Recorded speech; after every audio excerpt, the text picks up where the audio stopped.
The broadcast is now starting. All attendees are in listen-only mode. Welcome everyone, and thank you for carving the time to learn about PDF standards and best practices. My name is Lily Magallanes, and I'm excited to present today's webinar. Here is a little look at today's agenda.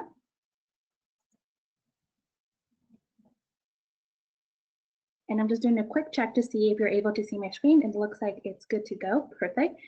So the purpose of this webinar is I want to take a time to have a deeper dive in talking about, the PDF standards, how to build those custom tools and how to maintain and deploy those tool sets. So I'm excited to take the next level of, taking you through, the PDF standards and building your custom tools in Review.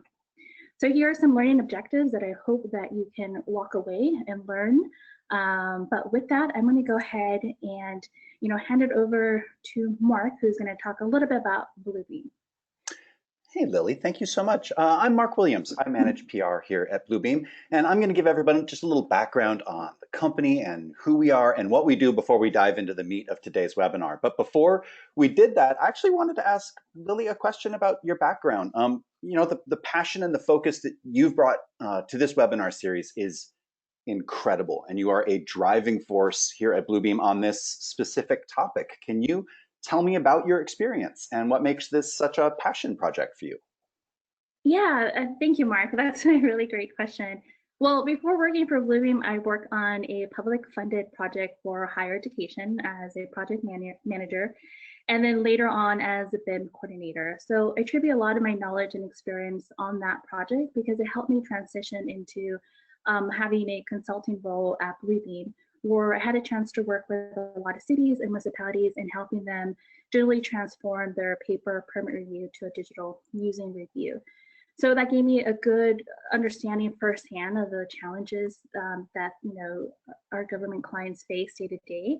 And so that's why the core purpose of this webinar is to continue to provide that insight and resources to help government and municipalities as they move forward in their journey of digitizing their permit review workflows.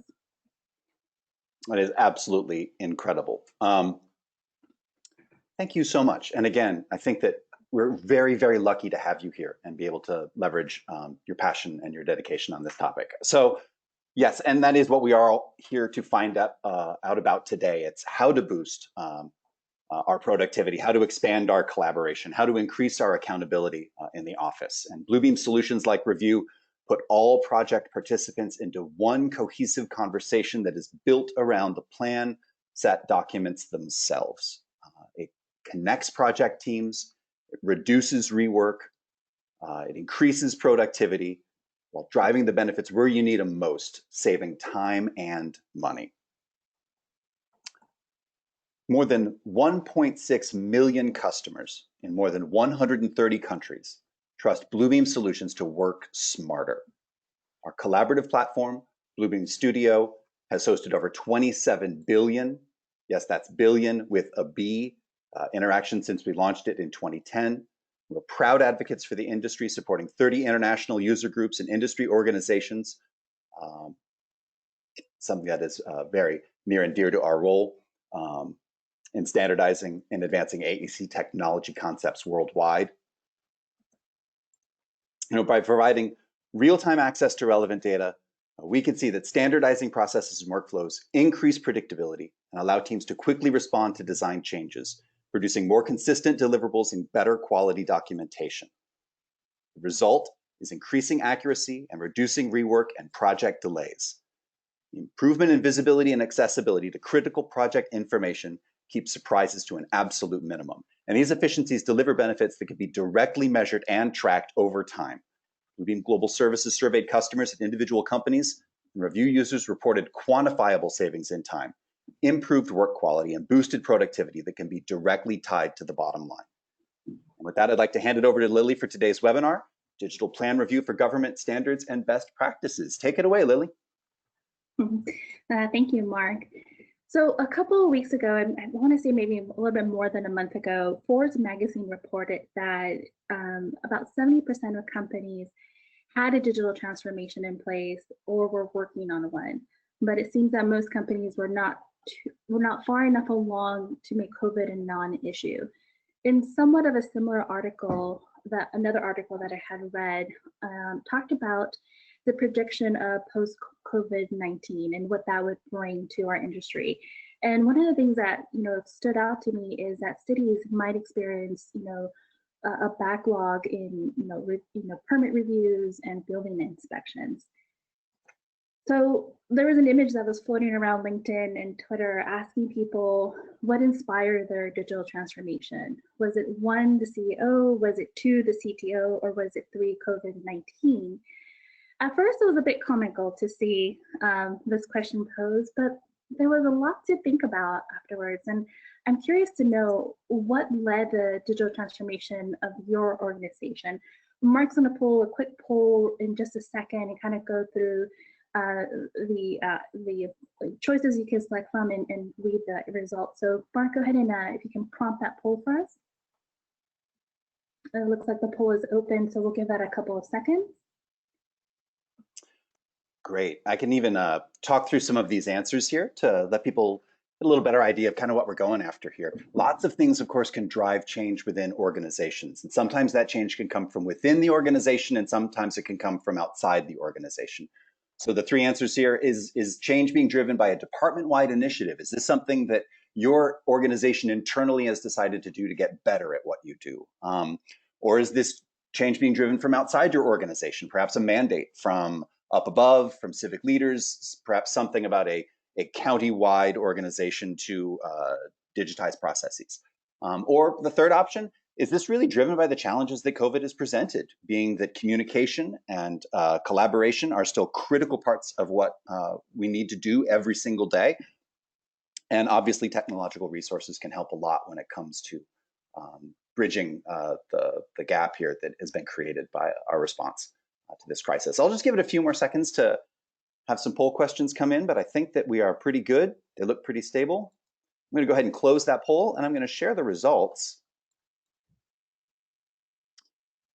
There we go. So the results, 61% report that it is a department-wide initiative, which we would hope to define as organizations self-identifying ways that they can become better. A very low percentage of mandate from outside the organization from civic leaders, only 5%, with about a third of people responding that it's COVID, that it was COVID that actually was the driver behind making the change now. Very, very interesting results. Lily, I'll go ahead and hand it back to you. Yeah, thank you, Mark. Yeah, that's definitely really interesting. Before I continue, I just want to make sure that you're able to see my screen okay. So it looks like that looks good. I can see your screen. We are good, Lily. Perfect. I'm going to go ahead and push forward.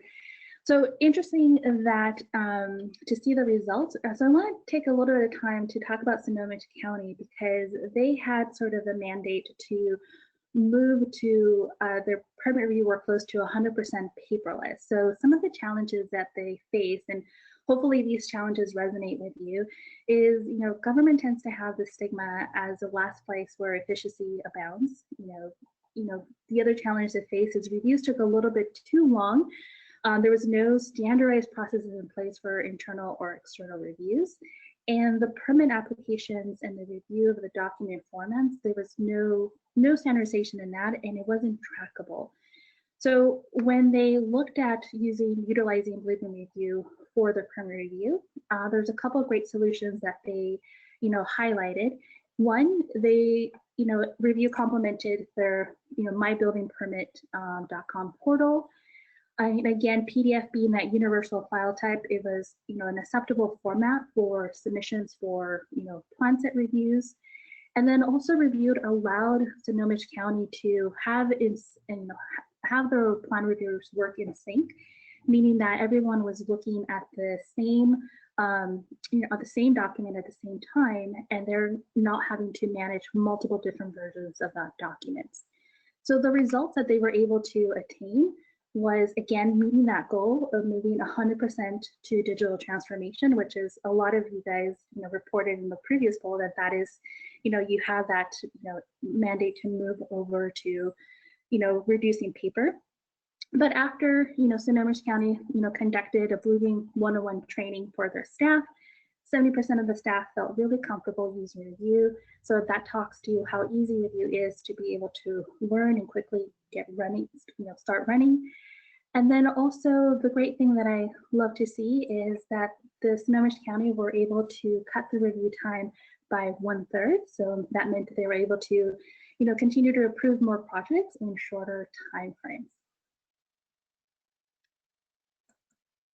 To be honest, if you asked me a little over 8 years ago, I really wouldn't think much about the PDF file. It's really, to me, it's always been something I saw as, that's static. But throughout my time and my discovery of using Revu in my previous projects to digitize the design review process, PDF started to become more of a container of information for me. I started to realize that there was metadata that I can embed into PDF. I can hyperlink, PDF documents so that I can have a navigable, review plan set, or even a plan set that's going to help my reviewers and project managers and design managers to be able to navigate from one end to the other. Bookmarks, it's a really great function in a PDF where you can look at a list of all your sheets and quickly navigate back and forth. You can attach, files. You can embed images, add images, and then you can also leverage the space function configuration, something that you would normally create in Revit, where it gives you the definition of the rooms, and you can leverage that information in Revu. So I want to, go ahead and talk a little bit about, the PDF standards, because the truth is that not all PDFs are created equal. So sometimes you have, in my time of working with, design set files, and, I realized there are some PDFs that were really great and some of them that were not so great. And, and here's sort of the reasons why they're not. There's, sometimes, the vector, sometimes you get a raster type of PDF versus a vector, you're unable to search. So a couple of years ago, there was a nonprofit organization that is now called the Construction Progress Coalition, who, a lot of industry peers got together and said, there's no PDF standards out there, and how can we better improve the outcome of PDF formats out there? So hence, PDF guidelines were born. And so I want to dive into, what's inside these guidelines and how you can adopt some of these guidelines and put them into your PDF standards, so that as permit applicants are getting ready to submit their plan set, they know exactly, how you want them. And hopefully these are, great starting points for you to be able to implement your PDF standards. By the way, I just want to make a quick note. This webinar is being recorded. We are also going to share the slides that I'm showing in here in a follow-up email. So if you're like me, you like to follow along or take really good notes, just want to put your stress at ease. So this information will be shared after this webinar. So let's go ahead and dive into this PDF guidelines and explore what's in them. And I'll start to pepper in some of the areas that you can leverage these guidelines for your agency. So the first thing I want to talk about that's in these guidelines is raster versus vector. So what is a raster PDF? So what it really is just an image created from a series of squares, dots, what we call pixels. It doesn't contain any, deep information in there. It's just an image of lines, on a PDF. It's not a terrible idea to work with a raster PDF. However, when you're, wanting to, take a closer look at some specific details, when you start to zoom in into a raster PDF, you start to lose all of those details. So definitely avoid, accepting raster type PDFs. Essentially, they're image files of a plan set. What we want to ask, our permit applications to submit is we want them to submit vector types PDF. And so what's a vector is just the geometry is defined by line segments, making it smooth, smart, and data-rich content. So when your plan reviewer or it wants to just either verify, an opening, a clearance, they can easily grab those measurement tools within Revu and they're able to quickly snap on center from end to end and get a good precise measurement when you're working with a vector PDF. So you can see in the video really quickly, you can see that I'm able to just get a nice, clean, precise measurement. So we want to make sure we're asking for vector PDFs. Now, another thing that's identified in the guidelines is SHX fonts. So what these fonts are, they're just shape fonts. It's a very traditional font style that's been used for a number of years. But the pain point with SHX fonts is when we set them, we're not able to search the text within a PDF in Revu. So that's going to really make it really hard for a plan reviewer to, let's say they want to reference a detail or want to maybe do a quick find in the general notes for information. Revu won't be able to search information because it's just a shape font. So it's just it's not searchable. So what we want to ask in this scenario is we want to ask for true type fonts in our PDFs. So this way it enables us to have smart searching within our PDF document. The other thing here is you can see that there's a blue highlight around the text. So you're able to select that text in your PDF and copy that information over. So we want to ask for true type fonts in our PDF standards. And granted, I know SHX fonts is historically always been used. It looks better. It's definitely much cooler, but there's definitely a possibility for us to be able to educate against the use of SHX fonts and encourage folks to submit their plan sets using true type fonts. Besides, there's still a lot of great styles that are available in a true type font settings. So let's talk about bad callouts in Revu. In our guidelines. So another thing that the guidelines, PDF guideline calls for is, getting away from the bad callouts. And the reason why they're bad is if you can see in this, callout tag, there's a lot of context behind it. So, if I want to go ahead and, select the text, I can't because first of all, it's not true type font.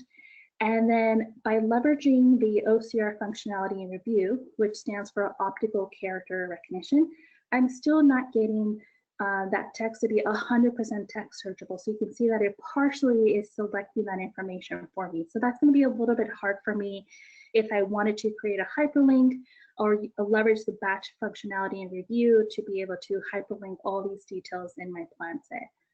What we want to be able to, say in our PDF standards is we want good callouts. So meaning that we want these callouts to be, we don't want them to have any context behind it. So, we want them to have that true type font so we're able to select it and we're able to tell Revu to run a batch hyperlink for us so that it's able to discover all of those other details within our plan set. Now, sheet naming, match detail, and detail callout. So this is really big to be able to, highlight in your PDF standards.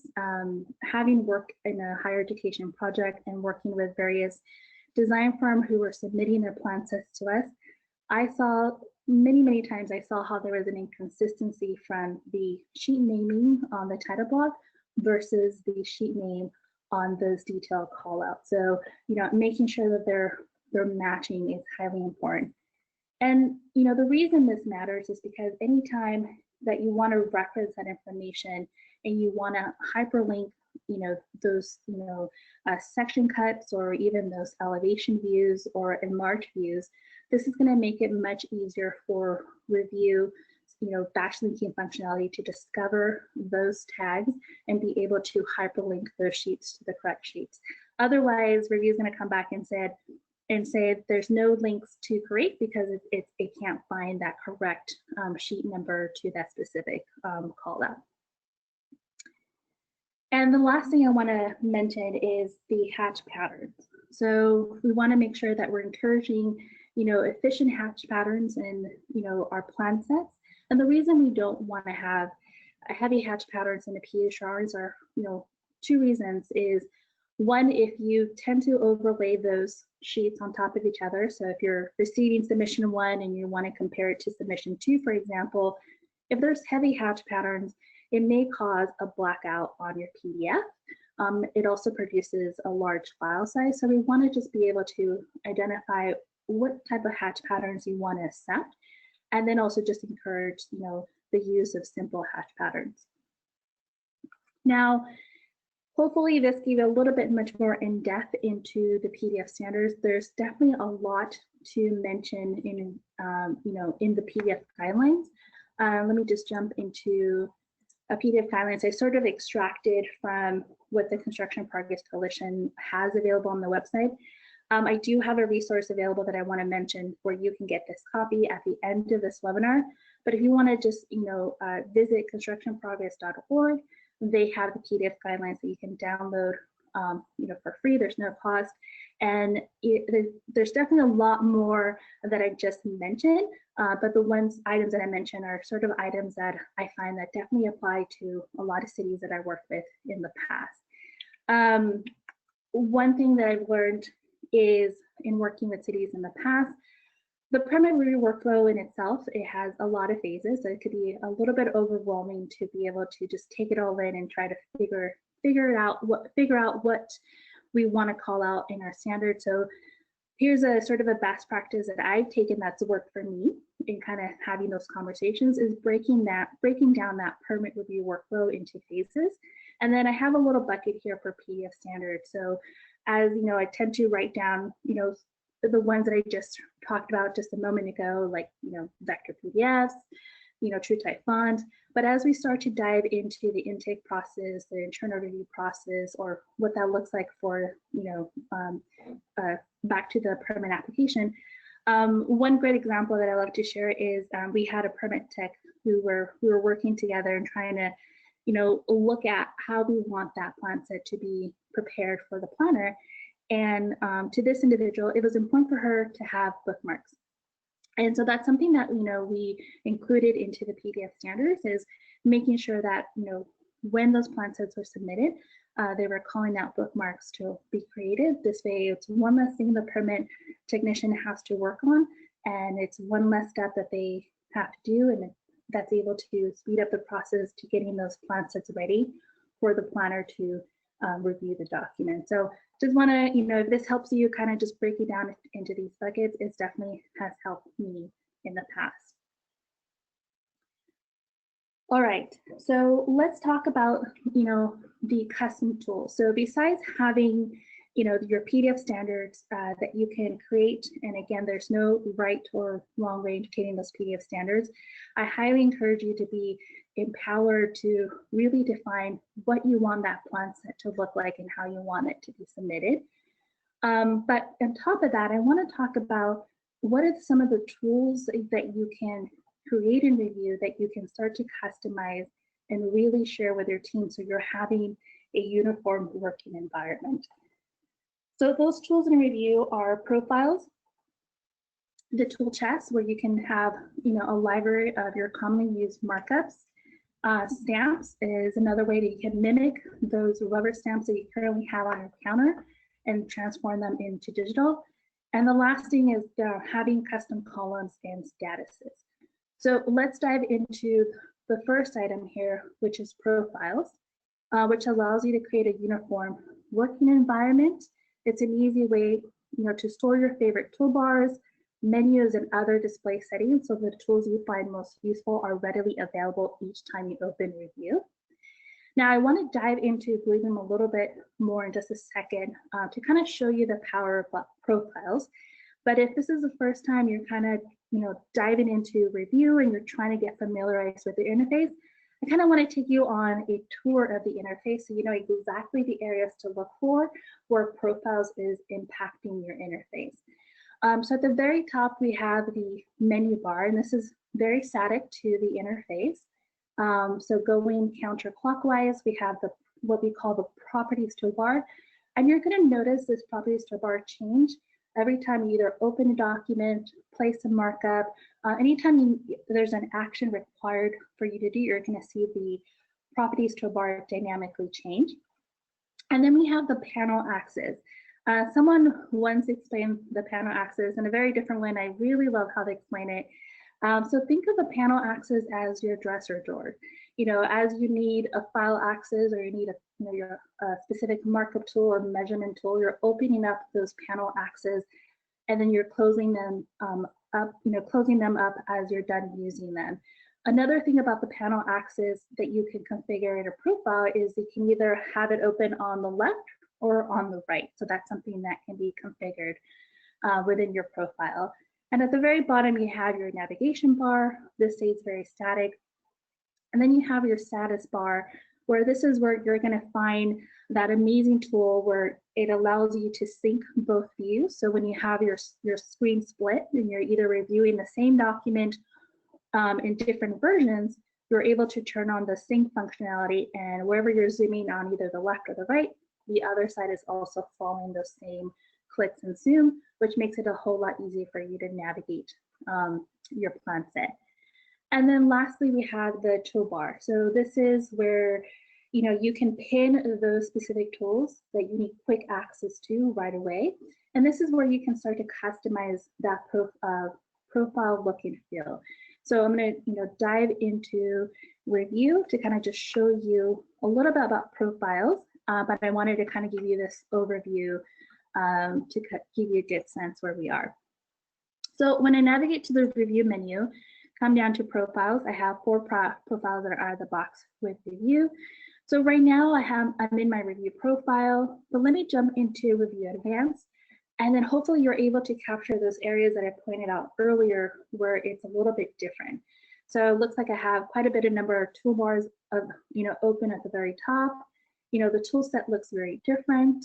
And then I have the markups list that has that's displaying the various different columns for me. Now let's go ahead and jump into a different profile. Let's go into the quantity takeoff. Now again, you're going to see that the toolbars at the top went away. I now have a lot of measurement tools that's at the right of my screen. And then I have very different tool sets in my tool chest panel. And then again, I have different columns that are visible for me at the markups list. So profiles is a great way to have that uniform working environment. You can create profiles by departments, and then you can go ahead and just be able to share that with your project team members. Now, a quick way to create a profile is, again, coming over to the Review menu, Profiles, and then you want to come down to Manage Profiles. And let's say I wanted to create one for transportation. And so, by the way, any profile you're currently active on, and as you create that new profile, it will inherit whatever is in the current profile. So this could be good in the sense of, a place to start and kind of be able to build up or build down your profile. So just want to make sure I give you a note on that. So, and that's it. That's how you create a profile. And then from here, you can, turn off those specific toolbars by going into the toolbar menu. And then you have a list of toolbars you can turn off and on fairly quickly. We can turn on that status bar, which I didn't have on earlier. And then we always want to make sure, just like any work we do, we want to come back and save that configuration back to our profile. All right, so let's talk about next the tool chest. So the tool chest is where you can go ahead and save your commonly used markups and to a tool set so that they're easy for you to use in the future. They're also easy to deploy across your project team members or your departments. One of the great values that I see with having a tool chest library is reduces the risk of human error. So if someone is, perhaps paraphrasing, some code language, or they're not including all that specific details that they need to, by having a tool chest already set up with, that commonly used text, it's a great way to reduce that risk, reduce that error, but also increases communication accuracy, and it's consistent across all the plan reviewers. So let's dive into the tools chest a little bit more. And I'm in my review profile, and the reason I'm in the review profile is because this is where I have quite a bit of tool sets that I want to show. So I mentioned here, you can create, there's no limit to the number of tool sets that you can create. So, an unlimited amount. However, as you're looking at my profile, you can see I have quite a bit of different tool sets. I have building and safety, I have engineering, fire prevention. Certainly, as you're trying to build these tool sets for your agency, not everybody is going to need to have these tool sets. Perhaps maybe the permit technician might need to access these tool sets just so they can have that as a reference. But really, someone who's in that engineering role may only just need an engineering tool set and maybe perhaps a coding tool set. So not everybody needs to have each department's tool set. Another way to organize this, you can either create those tool sets by department or by code. So here I have a building and safety tool set, but just below that I have an ADA plan review. Now the best way I love to view my tool sets is in detail mode. That seems to be my go-to display mode. And the reason why is because I like to read the information in the subject and comment column that tells me exactly what this markup is about. Again, I have this particular markup where it talks about that space clearance. This way a plan reviewer doesn't have to recreate that markup over and over again. It's really nice to have that library, especially of those openings or clearance areas, and you're able to just quickly drop them into your plan set. Another thing I like is just having to have quick snippets of some sketches that you can further clarify the intent of correction for the applicant. So that's something that can be easily saved into a tool set and then dropped in right away. Again, having common use verbiage in a tool set is also really great to have. You're eliminating if someone from having to type things over and over, perhaps you're eliminating folks who may want to paraphrase things and it's not paraphrased correctly. But they're also really easy to edit. So let's say that I wanted to change sort of that slope. Maybe it's not 112, maybe it's 1.5. You can easily edit that on the spot, but it doesn't affect what's already saved in the tool set. So that's another great way to do that. And then again, I mentioned you can even have symbols in here where you can quickly just save them into a tool set and place them on your PDF. Now, one thing I do want to mention is you can always save your tool sets to a specific profile. So that's really easy, where you can just share a profile and then all of those associated tool sets will be saved to it. So that's a great way to keep things organized and simplify. So let's talk about stamps. So the stamps is a really great tool because it really helps you kind of mimic what you already have on the counter of those rubber stamps. You can have a library of different stamps, loaded into Revu. And creating a stamp is fairly easy. You can leverage some of the dynamic functionalities in Revu, where you can pull in the date or even the user's name. In this particular example that you see here, I have a stamp that is leveraging the power of JavaScripting, where you can pull in the permit number by entering that information, revision number, and the date. So let me just jump into Revu to show you that particular stamp. And I'm going to go ahead and close my tool chest panel to give myself additional real estate space. And I'm going to jump over to my tools menu, stamp. And here I have my plans approved stamp. So I'm just going to click and drag. And then you can see it's asking for today's date. So it's automatically putting that information for me, which is great. Let's say that this is going to be submittal 2. And then I can just enter that permit number. And for the purpose of this demonstration, I'm just going to use a very simple permit number here. But you're not limited to just 5 characters. If I wanted to maybe add an underscore and maybe indicate the address of this location, that's something that can be easily added into that window. And then it's pulling that information that I just entered into the stamp itself. So it is a markup, so you can choose to place that somewhere else. By the way, now that I'm actually placing the stamp, I just realized one of the other things you want to add into your PDF standards is the placement of stamps. So you want to indicate that blank space you want on a plan set, so that you're able to place the stamps on your plan set. So I'm really glad I placed the stamps. I just remembered, so I'm glad I didn't forget. So this is leveraging the power of JavaScript. And now let's take a look at another stamp in review. This is a really fun one where it's pulling my username and today's date, and it's also pulling some legal verbiage that you typically would find on a rubber stamp on your end.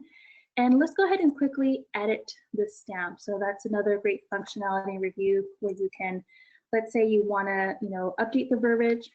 It's a new year or a new month. You want to update that information. You can quickly do that.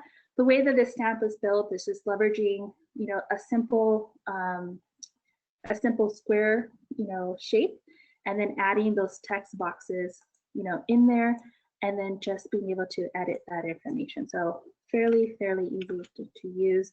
And then when you're adding those text boxes in review, it does ask right away about leveraging the dynamic fields. So in this case, these are the different dynamic options that I'm able to choose out of the box of review. This is not the JavaScripting portion. We do have some really great resources out on our website, which I'm going to provide a hyperlink on these slides that I'm sharing on the post email, so you'll have some information to reference. But just to give you an idea of how to create those stamps. So coming back into the stamps menu, you can quickly import your stamps. When you create them, you can quickly share those files. That individual can then save those files on their network drive, or maybe these stamps are saved on the network drive. Then you can easily, click on import stamp and then, navigate to that file path location and then load them into your registered copy of review. So let's talk about custom columns and statuses. So the custom columns allow you to, really track and sort and filter markup data, and then export that data for additional users. One of the great things that I personally, I would say reason number 3 why I started to use review, before my life at Bluebeam was the markups list. Previously, I would have to keep a track of all of the markups placed on a plan set and then having to record that information into an Excel sheet. So I no longer had to use an Excel sheet once I discovered Bluebeam Revu, because every markup and comment that gets placed on the plan set gets automatically recorded into the markups list. So that really kind of helped, have concise information recorded in the markups list. The other great thing about the markups is you can decide and choose what type of information you want to have displayed. So let me show you what I mean by that. So let me just open up the markups list panel below. And when I go into the markups list and navigate over to the columns, I'm able to look at all the columns that are out of the box for review. I can decide to turn them off and on. So I have a layers column that was enabled, and I can go ahead and just enable that again, and you can see that layers column appear. Now you can have markups saved with additional information. So that's, I usually typically see that in a quantity takeoff workflow. One unique way that I saw one city use it, use embedded data in columns, is they would use the layers column to indicate which is internal in comments, or in so oftentimes they would place a comment, perhaps they needed another reviewer to kind of either answer a question or clarify a question, but they necessarily didn't want the applicant to view that comment. So what they would do is they would place the markup, and then they would go into the layers column and identify it to be an internal markup. So let me show you what I mean by that. So I'm just going to take this existing, text markup in here and go to layer in that context menu. And I'm going to create a new layer and call this internal comment only. And then what happens, what would happen is then the premise technician will then, sort of filter and sort through the information. And then what they would do is anything that was indicated as an internal comment, they would just go ahead and take that away, omit it from the reporting. So they would then, create a PDF report of all those markups or comment, minus the ones that are, internal only, and then create that report. And then that report would then be attached to the letter of the applicant for the corrections that need to be made. So that was a really, unique way that worked for them in creating and leveraging, the layers column in Review. Now you're not just stuck to the columns you see here that are out of the box with Review that are built in. You can always create your own additional columns in Review. There are quite a different type of columns that you can select from. And when you created those columns, you can always save that to a profile. So again, when you share a profile, you can additionally share the tool sets as well as the custom columns in here as well. So, and then the other thing I want to mention is the statuses in Review. So we can manage the status for each individual markup line item in Review. And one way to kind of think about, how to create different, status is by either department. So here I have an example of, a review and planning. We can add another department in here. Let's say that we'll call this transportation. And then we can give each one of these, statuses a different state. So we'll keep this one really simple. We can say something of maybe not compliant. Maybe we'll put approved. Oops, approved. And so now we have two different states. And so I'm going to go ahead and click OK and show you what that looks like. So I'm going to take this first line item here, double click on the status line item. And then I get this pop-up window that, I have to choose, is it a review status? Is it a planning status, transportation status? So, this is another great way where you can, identify the different departments and the statuses that they're applying. So let's go ahead and just say transportation and say not compliant as an example. And you can see that it's, giving you the date and the timestamp in here along with the individual that applied that status. Now, if I go in here and apply, let's say a review status, we'll automatically separate, or we'll let you know this is a review status and this is a transportation status. So again, statuses are really great to leverage, to clarify communication internally, to know which information has been approved, which markups have been approved, and just keep in mind the statuses are not approving the plan set as a whole. We're looking at each individual markup line item. So I want to make sure you're aware of that. All right, so let's talk about maintaining and deploying your custom tool sets within Review. So there are a couple of ways that this can be done. So, the first thing that comes to mind is you can always leverage your network drive, organization's network drive. You want to make sure that you save all of those tool sets, whether you want to have them organized by profiles, tool sets by departments, and even stamps. You can save them into a network drive, share the path, and as you are updating those tool sets, let's say every month or every quarter, I would encourage you to implement sort of a cadence for folks to come in every so often to update their tool sets in case there's been any updates to any of those tools. So that's one way to kind of organize that. A learning lesson that I went through with one particular city, if you're going to plan to share your tool sets in a network drive, I do highly recommend that everyone has permissions to access that network drive, even though it may be visible to them. If there's no permissions for that individual to download or copy a file, that tool set will not load into the registered copy of Review. Or if there's an individual who updates to that tool set that's on the network drive, and if they don't have permissions to save, then those updates won't get pushed through. So something to kind of be mindful. But this is where SharePoint is another great option. If you have SharePoints, is another great way to kind of share all of those tool sets online and give folks the right permission. Another way that I've seen tool sets share is leveraging the online Box and Dropbox platforms. This is a great way to kind of just share that specific folder or maybe share a link. It's an easy way to share those tool sets.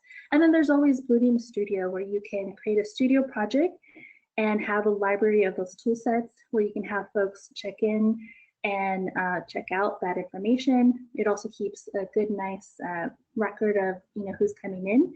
So Studio Projects is a great way to share that. Now, a fun way that I like to share tool sets is creating this toolset library. And one, it's fun because it's nice, it's visual, it's it's pretty nice for people to navigate and quickly identify. Okay, here is the right-of-way tool sets. I'm going to go ahead and load that. What's also great about this is once you double-click on any of these toolset files, if you double-click, it's going to automatically load that into your registered copy of Revu. And so what this is, and let me just kind of pull apart this toolset library for you. So it's not very hard to create. It's super simple. All I did was took a PDF file. In this case, I had a PowerPoint with our branding.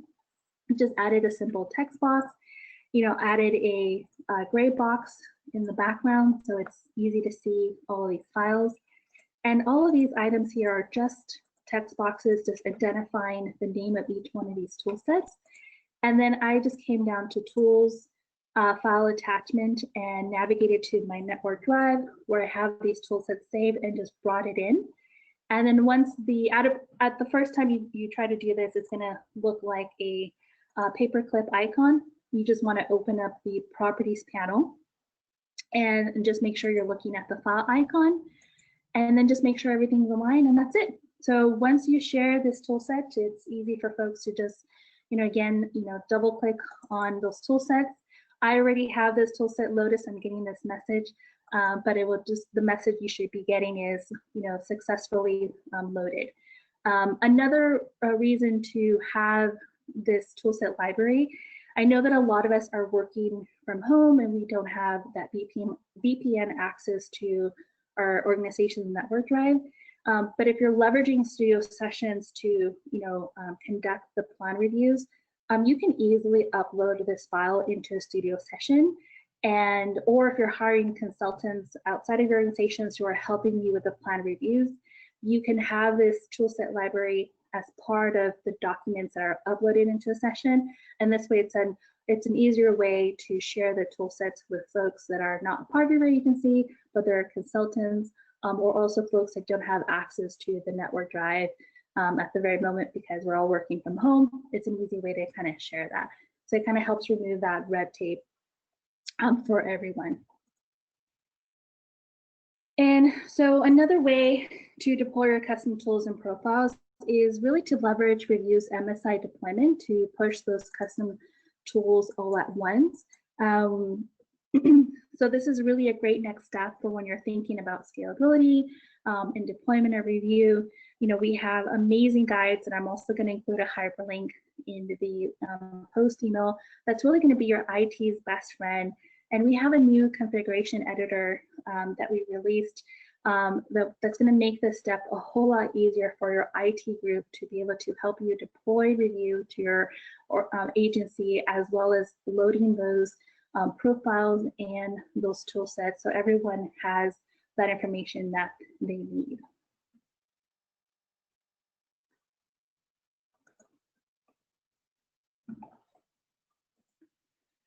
All right, so I know that I've said tons of information. Again, it was, I found it to be extremely, important for me to kind of take this webinar and take an extra step, an extra drive into diving into the PDF standards and, looking at customizing those specific tools and how you can, really share that with your team to really, clarify communication on your end and really have a consistent working environment, for your organization. I want to talk about the government Bluebeam user group. If you're not part of the GovBug group, I highly encourage you to be part of this group. This is a really great group to, that provides knowledge sharing, a platform for all of our government review users. This is a great way to connect and learn and share best practices with like-minded individuals. We meet virtually. It's always been a virtual meetup. As a matter of fact, we have the next GovBug meeting happening Tuesday, June 30th, starting at 11:30 a.m. Central Time. And I'm excited about this topic because we're going to talk about digital signatures, and it's not a very fun topic to talk about, but it's been we've received a lot of questions over the last couple of GovBug meetings about digital signatures. So we're going to have one of our Bluebeam technical folks really kind of dive into what is digital signatures and how do I use it. So he's really going to lay down sort of that really basic foundation knowledge of digital signatures. And then we're also going to have Michael Niemer from Snohomish County, who's going to talk about his journey with digital signatures and some of the best practices on his end. So I'm really excited about this next GovBug meeting.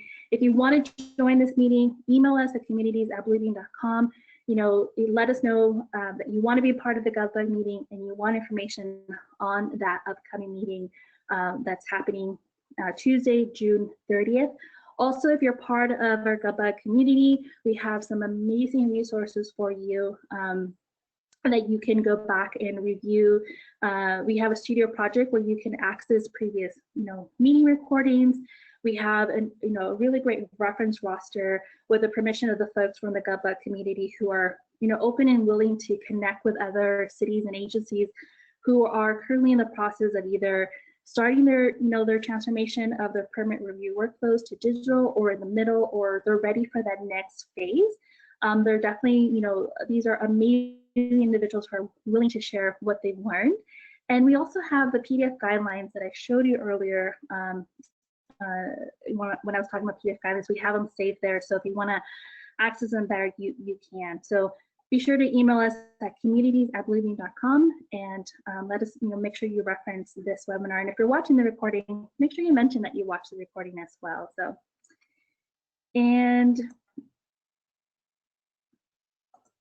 there you go. So if you're looking for ways to make your digital transformation easier and faster, you can rely on our global services team for full implementation and training assistance.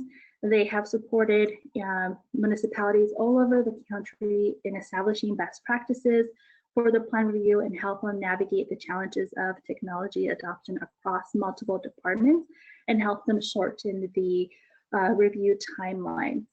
So if you want to go ahead and have additional information about their services, feel free to email them at training@bluebeam.com. And so you'll get some additional information on that.